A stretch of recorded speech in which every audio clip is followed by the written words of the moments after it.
Benoît Dutrisac. Sacramouille que c'est bon. Dutrisac. Ben Mulroney est avec nous. Ben, bonjour.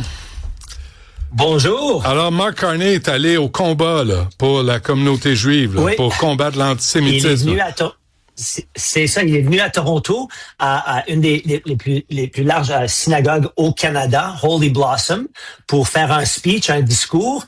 Et je vais aller à la fin du discours avant de revenir au début. Mais il y avait un rabbin qui était là, et à la fin de son discours, je vais te lire ce que j'ai trouvé sur Instagram. Le rabbin Sam Taylor a approché le Premier ministre pour lui dire: vous arrivez 3 mois trop tard.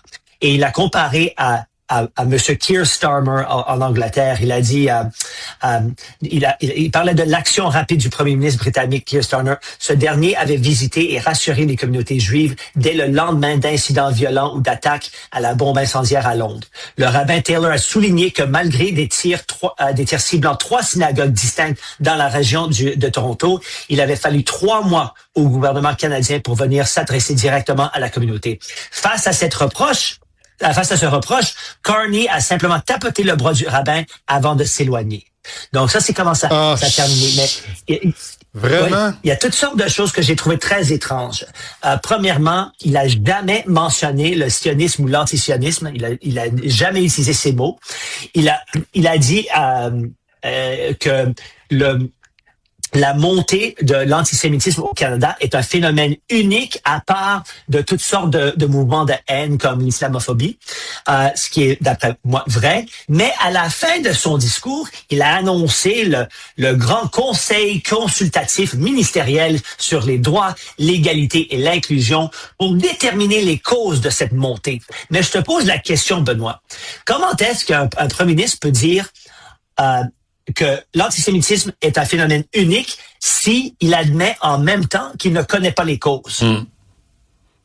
D'après moi, je pense que c'est une règle que si tu connais la réponse à une question, mais tu n'as pas le courage de répondre à la question avec la réponse que tu sais, tu établis un conseil consultatif ministériel. Il donne une explication à un problème qu'il ne comprend pas. Oui, il dit, je vous dis absolument, je comprends, l'antisémitisme est unique au Canada.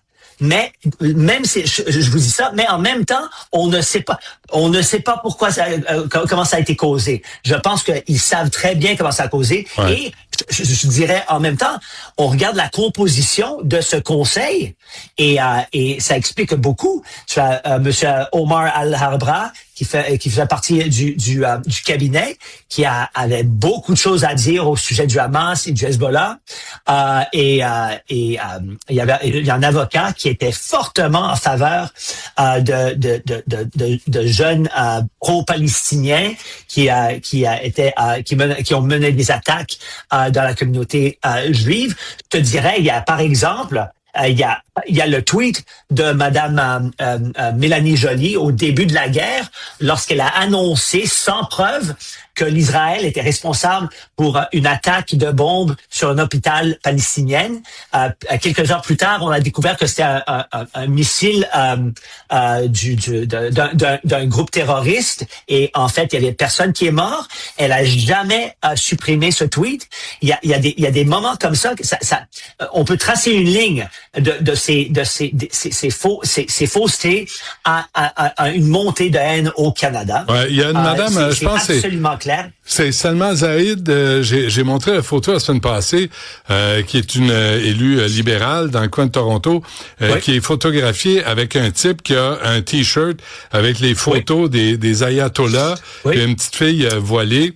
Là, tu dis ça, c'est la politique du gouvernement Carney. Oui. Et il y a aussi une autre critique de ce speech, il y a une asymétrie entre les prononcements de ce gouvernement, les critiques de ce gouvernement envers l'Israël et d'autres partis, que ce soit le gouvernement du Hamas, que ce soit l'Iran. Il y a toujours une attaque très ciblée envers les actions de l'Israël, et on sait très bien que il y a trop de Canadiens qui pensent que la population juive du Canada a une responsabilité pour défendre ou pour être... ils sont responsables pour les actions d'un gouvernement étranger. De Netanyahou. C'est complètement faux. Ben oui. Oui, exactement. Mais je dirais la dernière chose, c'est c'était vraiment,